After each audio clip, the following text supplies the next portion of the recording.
Yun ang pinopoint ko, yung sistema. Hindi lang ako nanguhuli ng sapsap. Hindi lang ako nanguhuli ng butete. Kailangan maitama natin ang sistema.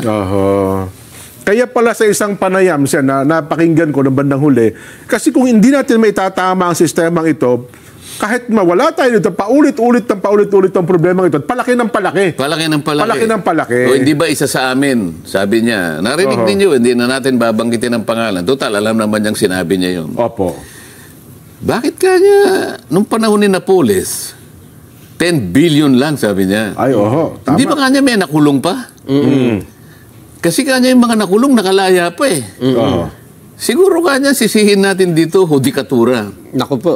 Dapat kanya hindi na ano eh. Dapat kinulong lahat. Dapat kinulong na. Para bang ang nangyari, kasalanan ng hudikatura at pinalabas yung nakulong.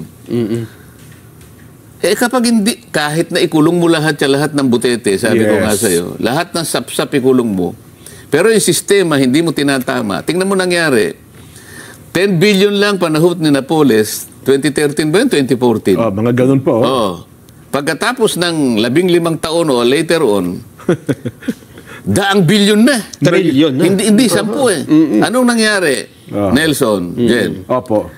Naging amateur si Napoles eh. Hiyang-hiya nga rin po ngayon, hindi makalabas eh.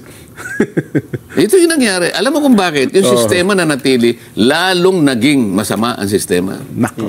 Ito yung sinasabi ko na hanggat hindi natin ina-address yung sistema na yan, kinakailangang mapalitaw natin sino ba yung mga proponent na yan. Bakit ba nagkaroon ng allocated?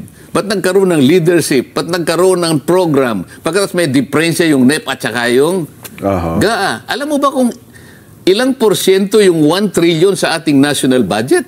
15% ng ating national budget, taba. Tama po. Hindi kailangan. O bakit tayo nangungutang? Yan ang sinasabi kong palagi. Magkano na ang outstanding debt ng ating bansa?